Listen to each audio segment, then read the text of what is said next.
ito yung ginagamit mo for re-election. So pag nasira ka online, which means reputational, napakahirap bumangon.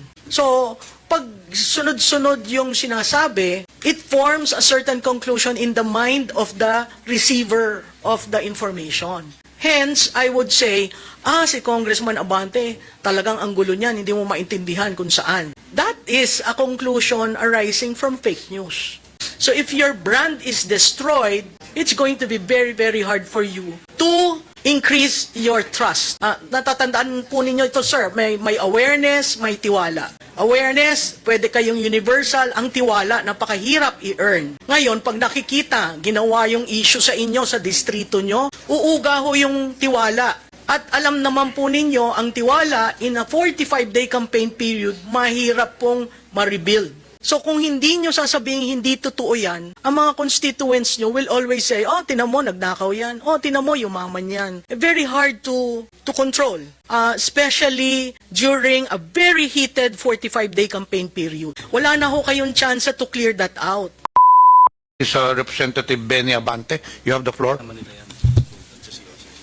Thank you, Mr. Chair.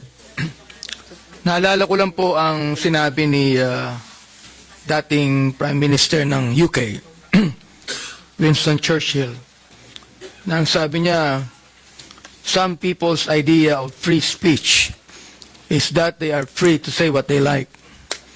But if anyone says anything back, that is an outrage. Totoo po yun sa nangyayari sa atin ngayon, no? Gusto ko lang pong tanungin ang ating mga inimbitahan ng mga vlogger dito at media practitioner, ano?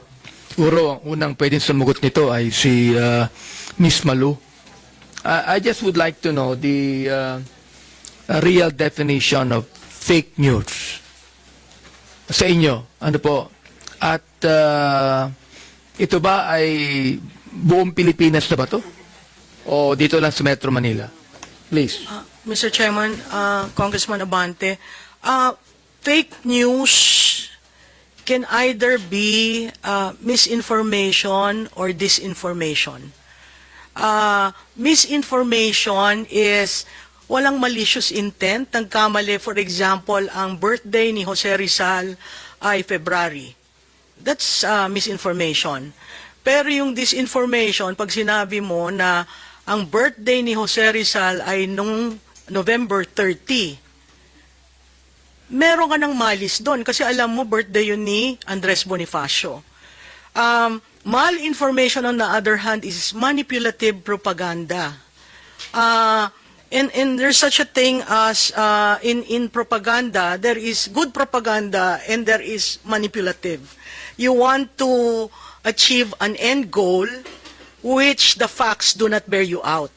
So ang fake news ho para sa akin ay alam mo yung katotohanan, factual, pero iniiba mo yung istorya. Iniiba mo yung, there's such a thing, sir, nasa messaging sa communication frame, iniiba mo yung impormasyon to suit your end. So that is, to me, fake news.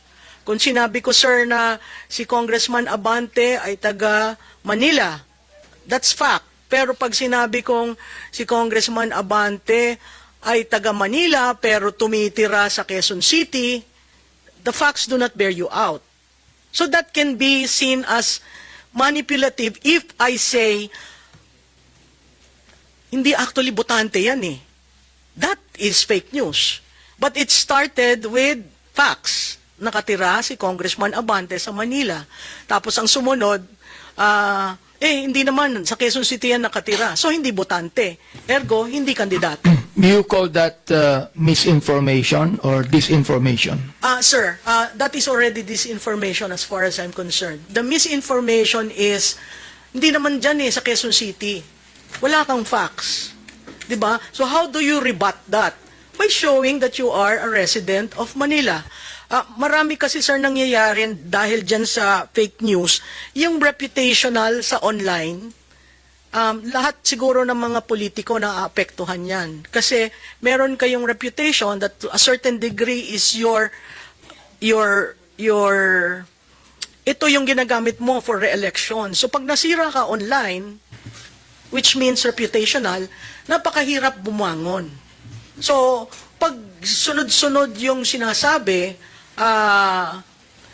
it forms a certain conclusion in the mind of the receiver of the information. Hence, I would say, si Congressman Abante, talagang ang gulo niyan, hindi mo maintindihan kung saan. That is a conclusion arising from fake news. Is this now true all over the country or only in Metro Manila, for Sir, example? media centers. Mr. I Chair? would say in media centers because like in Manila, Cebu, Davao, at pwede ho ninyo, sir, na i-geofence ang location kung saan pumutok yung balitang yon, and you can see the relationship of the role of media centers, the high density of users, and the connectivity in the place. How does that affect, for example, a politician na tinitira sa face ng fake news?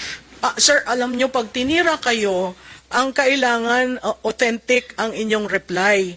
Ang problema ho sa ibang politiko, it takes time for them to react, and by that time, it becomes now the truth. Kunyari, may lumabas na issue ngayon. Some politicians would say, I do not want to react kasi pag nag-react ako, lalo kong pinahahaba, pinalalaki yung fake news.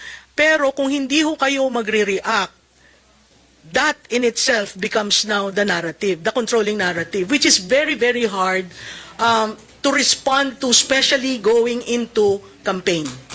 So even if it's fake news, the politician must react. Yes, sir. As far as I'm concerned, kasi you would want to write what is being said about you online.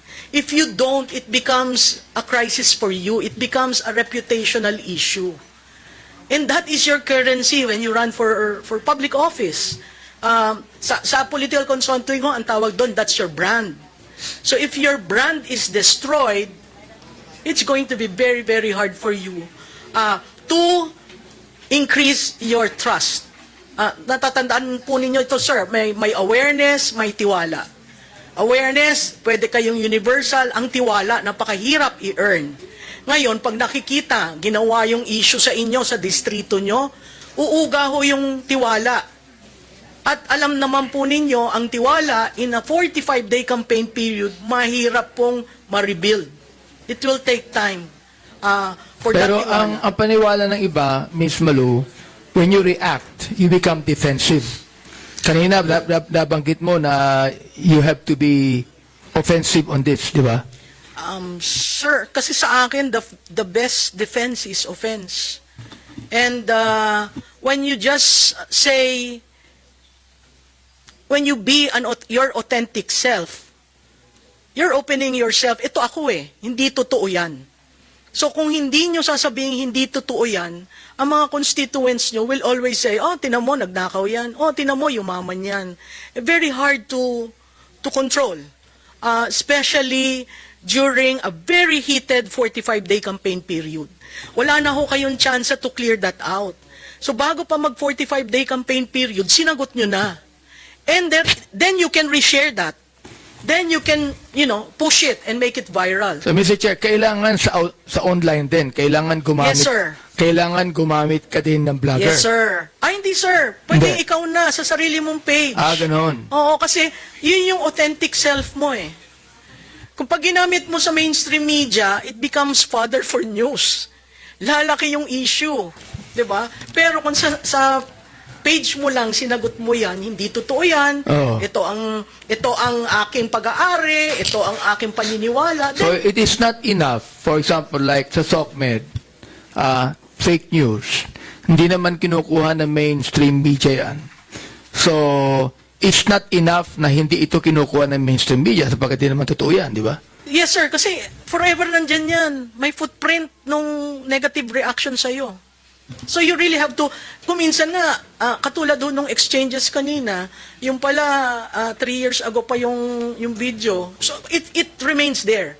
And if you don't respond, then it becomes truth. Kaya nga ho, kanina ang sabi ko, in politics, there are shades of truth. Thank you. That's quite a Thank you, revelation sir. to us. Umani naman ito ng iba't ibang reaksyon mula sa ating mga netizens. Ayon kay Eleanora Salva, tahimik sila kay Miss Malu, para silang nasa classroom, lalo na itong si Abante. Pahayag naman ni John Luther, parang ginisa sila ni Ma'am Malu dito, yung mga patama ni Ma'am Malu tumatama talaga. At ito naman ang saloobin mula sa ating kababayan na si Jim Lanoyas, kung hindi kasi kayo arogante at mayayabang, hindi magagalit ang taong bayan sa inyo. Mga kababayan, feel free to comment below para maglabas ng saloobin sa balitang ito.